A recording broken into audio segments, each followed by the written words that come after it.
All right, folks, let's dive into the story of telepsychiatry on our fourth episode of the Virtual Psychiatrist. I welcome our founding co-host, Dr. Muhammad Ali Rifai. So, we're talking about a practice that's been around longer than you might think, since 1959. Right, Dr. Rifai? That's correct, Lucas. It started at the Nebraska Psychiatric Institute using a two-way television setup for group therapy and other psychiatric services. At the time, it was groundbreaking. Imagine delivering care through a screen in the late 50s. Welcome, folks, to our fourth episode of the Virtual Psychiatrist. We are still going strong. Do you know that most podcasts never go beyond their second or third episode? But we are still going strong, and we have a lot of wonderful content coming. Whoa, 1959? That's like when my parents were toddlers, so it took off from there, or did it, hit some bumps along the way? Oh, there were definitely bumps. 1959, I was not even born then, Lucas, but telepsychiatry remained a niche option for decades, mostly used in underserved or academic settings. But by the early 2000s, enough evidence had been gathered to show it was just as effective as in-person care. That's when things slowly started to shift. And the Commonwealth of Pennsylvania, your stomping ground, played a big role in this, right? I mean, wasn't it one of the earlier states to jump on board the telepsychiatry train? Yes, Pennsylvania was pivotal. In 2006, the state approved reimbursement for telepsychiatry services, particularly to help those in rural areas where psychiatric care was scarce. I was part of that early movement, and in 2007, I even helped establish telepsychiatry systems for hospital emergency departments to evaluate patients more efficiently. Hold up! Emergency departments using telepsychiatry. That seems like a game changer. Wasn't that like a tough sell back then? Oh, very much so. There was skepticism from clinicians and even patients about whether psychiatric care could really work remotely. But we demonstrated its impact. For instance, evaluations in the emergency room helped stabilize patients early, potentially avoiding further complications, even psychiatric admissions. Patients were evaluated, and if they did not need to be in hospital, they were treated and sent home. That's wild. It sounds like telepsychiatry was ahead of its time, but just needed, the times to catch up.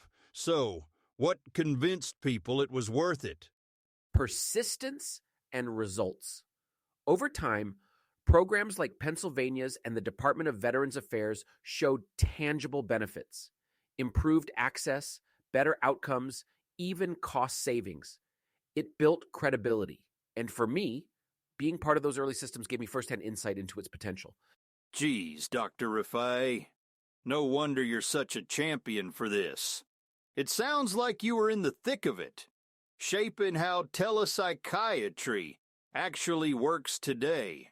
So, with all that persistence and those results paving the way, telepsychiatry must have some pretty undeniable perks now, right? I mean, what are the biggest wins in its corner? I also heard that you helped with tele-ICU program at a local health network in Pennsylvania. And ooh boy, that program proved very necessary during COVID. Absolutely, Lucas. I am proud of this program that morphed out of telepsychiatry. But telepsychiatry proved its worth also for starters. Studies have shown significant reductions in psychiatric hospitalizations, especially among veterans. The VA found that incorporating telepsychiatry cut hospitalization rates by 25%. That's a huge deal in terms of both patient health and healthcare system efficiency. 25%? That's not just a win, that's a slam dunk. So, veterans benefit. What about folks in, middle of nowhere towns? Those are often the people who gain the most. Telepsychiatry has expanded access to therapy and medication management for underserved populations. Rural areas, in particular, benefit greatly. Patients who might otherwise have driven hours for care can now receive treatment without leaving home. And they probably love the convenience, right? Like, no need to get stuck in traffic or, arrange a dog sitter or whatever. Convenience is a major factor, but it's also about privacy and reducing the stigma around seeking psychiatric care. Telepsychiatry allows people to attend sessions discreetly from their own space. This has been particularly important for those hesitant to visit traditional clinics. Right, because not everyone's thrilled about running into their talk therapist in the coffee shop line. Makes sense. But, and here's my cowboy skepticism creeping in, what about the downsides? There's gotta be a flip side. There is. Challenges include regulatory obstacles and the use of platforms that might not be HIPAA compliant, like Zoom and FaceTime during the pandemic. And let's not discount cultural stigma. Some patients and even providers struggle with the idea of virtual care replacing in-person interactions. Yeah, I can see that. Like, how's a screen gonna replace good old face-to-face trust? Feels kinda, I don't know, impersonal maybe? That's a common concern. But clinical studies show telepsychiatry outcomes are comparable to in-person treatment. It's all about finding the right approach. Even so, transitioning during COVID-19 caught many off guard, and not everyone adapted smoothly. No kidding. It's like everyone had to learn to swim while already in the deep end. But man, it sounds like patients still jumped on board. Privacy, convenience, less stigma. Can't argue with that. All right. So we've seen how telepsychiatry is making waves with accessibility and convenience. But now I'm curious, when it comes to the rules and systems supporting it, things seem to be shifting fast. What's changing in that space, Dr. Rifai? Certainly, Lucas. A lot of the current challenges revolve around outdated regulations, like the Ryan-Haight Act, which, since 2008, has restricted the remote prescribing of controlled substances without an in-person evaluation. During COVID-19, those restrictions were temporarily lifted, enabling psychiatrists to provide vital care virtually. But as we near 2025, there's concern that these flexibilities might expire. Wait, what? After all the success telepsychiatry has had, they might go back to the old rules. That's correct, and it's troubling. We're talking about millions of people who rely on telepsychiatry, especially in rural or underserved areas, losing access because they can't comply with in-person visit requirements. Despite strong evidence of telepsychiatry's efficacy and safety, agencies like the DEA and CMS are cautious due to fears of fraud and misuse. Man, it's like taking 2 steps forward and 1 step back. What's the deal with CMS? They seemed on board for a while.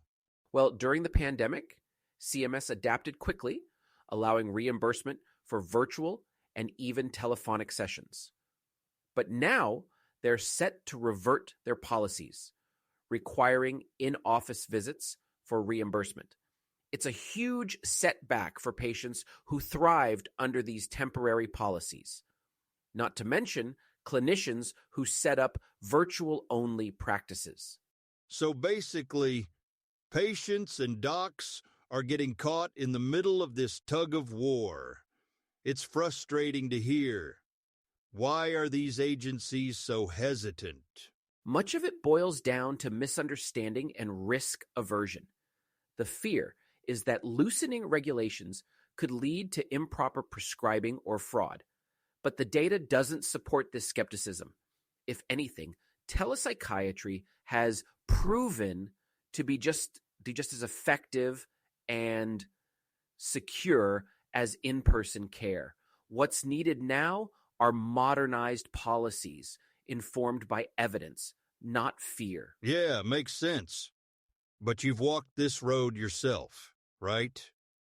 You've dealt with these policy hurdles firsthand. How do you stay optimistic? I stay optimistic because of what I see in my patients and colleagues. The demand is undeniable, and the benefits are clear. But advocacy is key.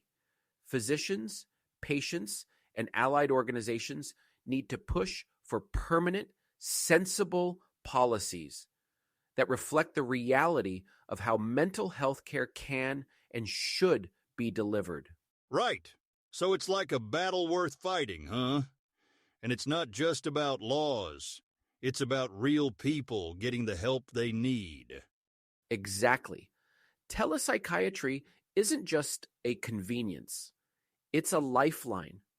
We've seen its impact during the pandemic, and it'd be a mistake to ignore that now. Dr. Rifai, after everything we've discussed, the history, the challenges, and the stakes, what's next for telepsychiatry? With all this back and forth over policies, where do you see it heading from here?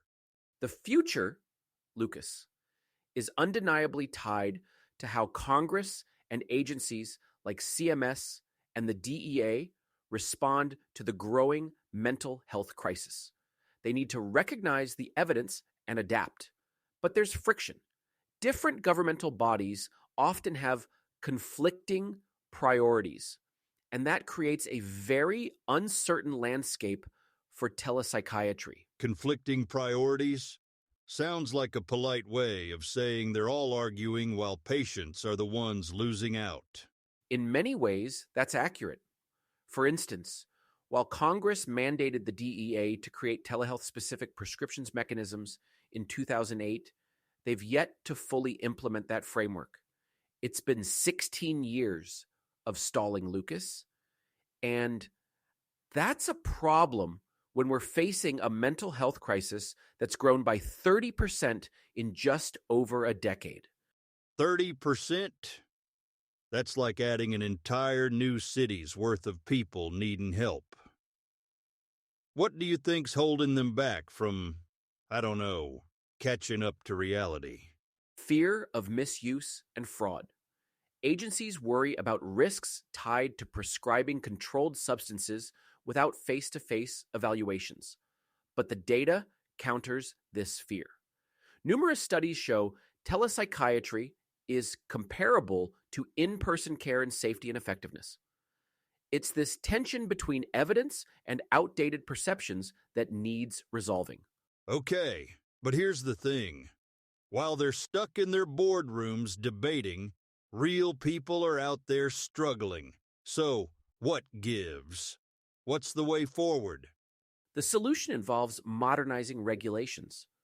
For example, embracing asynchronous care, like secure messaging or recorded consultations, and integrating AI for routine tasks.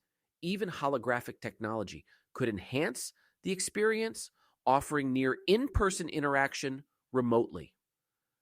But the first step is legislative action that supports these advancements without unnecessary barriers. Whoa!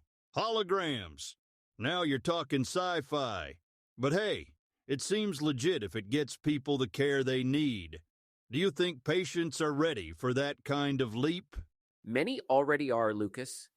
They've adapted to telehealth faster than some policymakers expected. Technology like AI and holograms might sound futuristic, but for patients who've experienced the convenience of telepsychiatry, it could be a natural next step, as long as it's implemented with care and equity in mind. Right. Because it's not just about shiny tech. It's got to actually work for people, right? You've seen it firsthand. Does all this really stand a chance? It does. Patients are demanding it. Clinicians are advocating for it. The challenge is mobilizing that momentum into meaningful policy changes. Telepsychiatry has proven itself as a viable, effective model. Now it's about lawmakers catching up to the reality that millions rely on it as more than a convenience. It's their lifeline. Yeah, and it's hard to argue with that, Dr. Rifai. This has been, well, eye-opening, to say the least. Thanks for sharing your story, and honestly, giving us all a lot to think about. The pleasure's been mine, Lucas. These conversations are essential. Telepsychiatry's future depends on all of us staying engaged and advocating for what's right. And remember, folks, as our friend Norm said, you are within the norms. Until next time, stay safe and be well. Peace out.